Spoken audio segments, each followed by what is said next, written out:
Boss ఒక్క నిమిషంలో నీ ఒళ్ళు నొప్పులన్నీ మటుమాయమవ్వాలంటే నా దగ్గర పవర్ఫుల్ మెడిసిన్ ఉంది కర్మై.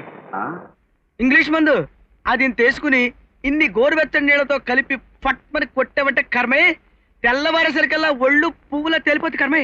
మరి ఇంకేమిట్రా పవర్ఫుల్ మెడిసిన్ అంటున్నావు, నిమిషంలో నిప్పులని మాయమైపోతాయి అంటున్నావు. మరి అదేవ్వకుండా అమ్మమ్మలు నాయనమ్మలాగా ఈ కాపడం ఏమిట్రా? ఇస్తాను గారు కర్మే, కొట్టకూడదు. మరి రే మందిచ్చే వైద్యుని ఎవరైనా కొడతారా? నువ్వు డెఫినెట్ గా కొడతావు గురువు కర్మే. కొట్టను. కొట్టు ఒట్టు. ఈ మాట మీద ఉండు, ఇప్పుడే తీసుకొచ్చేస్తారు కర్మే.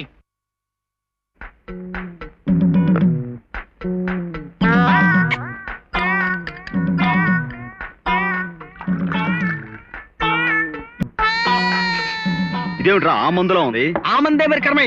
చెప్పు తీసుకుని కొడతాను రే. ఎలా నీ కంటే ఎలా కనిపిస్తాను రా? తాగుబోతులా ఉన్నావా? నువ్వు కొడతావని నాకు తెలుసు కర్మే, అందుకే నీ దగ్గర ఒట్టేయించుకుంటా. రాజా రండి లోపలికి రండి. ఇంతవరకు వచ్చాక లోపల రాకుండా ఎలా ఉంటాం? లోపలికి వెళ్దాం పదండి. రండి లోపలికి వెళ్దాం. కూర్చోండి. ఎక్కడ? మీ ఇష్టం ఎక్కడైనా సరే. ఓ చాప్ పట్టండి, కింద కూర్చుంటా. వరే ఇక్కడ కూర్చోండి. అలా చెప్పచ్చు కదా. చూడండి, ఈ ఇంట్లో ప్రస్తుతం నేను పని మనిషి తప్ప ఎవరూ లేరు. మా నాన్న కాశీ రామేశ్వరం చూసొస్తానని వెళ్లారు.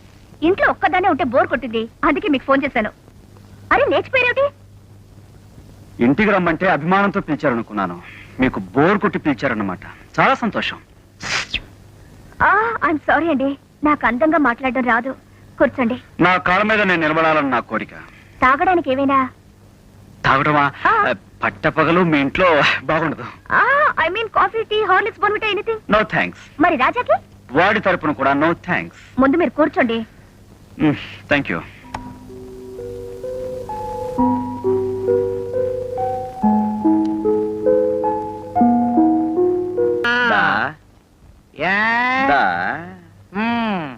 ఏంటి బాబాయ్, మీ వీర వెంకట సత్యనారాయణ రమణ దుర్గా గోవింద వరప్రసాద్ నిన్ను డాడీ అని పిలుస్తాడా, నాన్న అని పిలుస్తాడా? ఏళ్ళకి పోసి కాన్వెంట్ లో చదివించాను. నాన్ననే కర్మ, ఆడికేంటి డాడీ డాడీ డాడీ డాడీ అంటాడు. మీ రమణ బాబుని ఒక్కసారి కిందకి దించు బాబాయ్. ఎందుకంట మనం కొట్టే దెబ్బలు మీ రమణ బాబుకి తగలకూడదు కదా.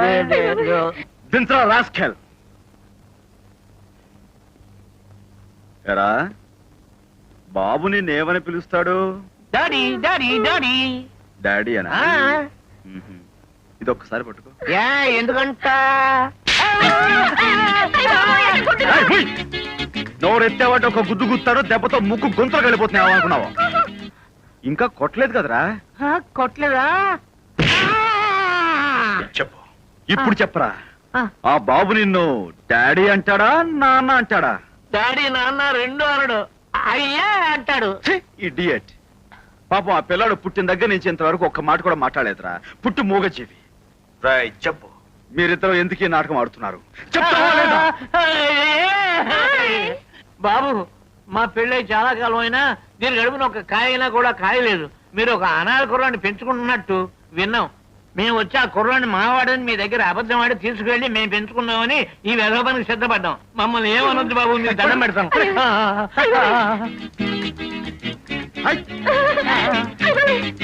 పిన్ని, బాబాయ్కి ఊర పిచ్చుకలేహ్యం బాగా తినిపించు. తొందరలో నీ కడుపు ఏ రాయో కాయో పుడుతుంది.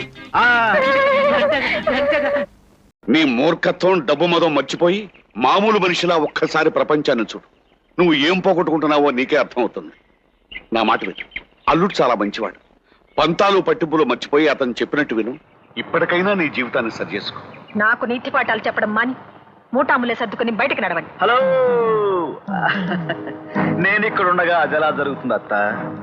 ఇంటి ముందు పాలరాతి పలక మీద రాయించావే చాముండేశ్వరి నిలయం అని, అదే పాలరాతి పలక మీద రామచంద్రయ్య చాముండేశ్వరి నిలయం అని రాయించందే ఆయన ఎక్కడికి వెళ్తారు? నేనెలా వదిలిపెడతాను నిన్ను? ఈ చాముండేశ్వరి దేవి బ్రతికుండగా అది జరగదు. జరుగుతుంది. ఈయనెవరో నీ పిల్లలకి చెబుతాను. అంతేకాదు, ఆయన నువ్వెందుకు బయటకు పొమ్మన్నావో ఏది 15 ఏళ్ల క్రితం, అది కూడా నీ బిడ్డలకి చందమామ కథలా విడమర్చి చెబుతాను. చాముండేశ్వరి అన్న పేరులో ఉన్న పవర్ ఏమిటో తెలియకుండా పిచ్చి వాగుడు వాగుతున్నావు. మర్యాదగా తోక ముడుచుకుని ఈ ఇంట్లో నుంచి మిలారా? సరే సరే, లేకుంటే సాయంకాలం పిచ్చి వాగుడు వాగుతున్నావు. మర్యాదగా తోక ముడుచుకుని ఈ ఇంట్లో నుంచి మిలారా? సరే సరే, లేకుంటే సాయంకాలం 5 గంటలకు నిన్ను నువ్వు ఆడమన్నట్టు ఆడుతున్న ఈ పెద్ద మనిషిని నా బిడ్డల చేతే మెడబట్టి బయటి గెంటిస్తాను. ఇది ఎలా ఉంది?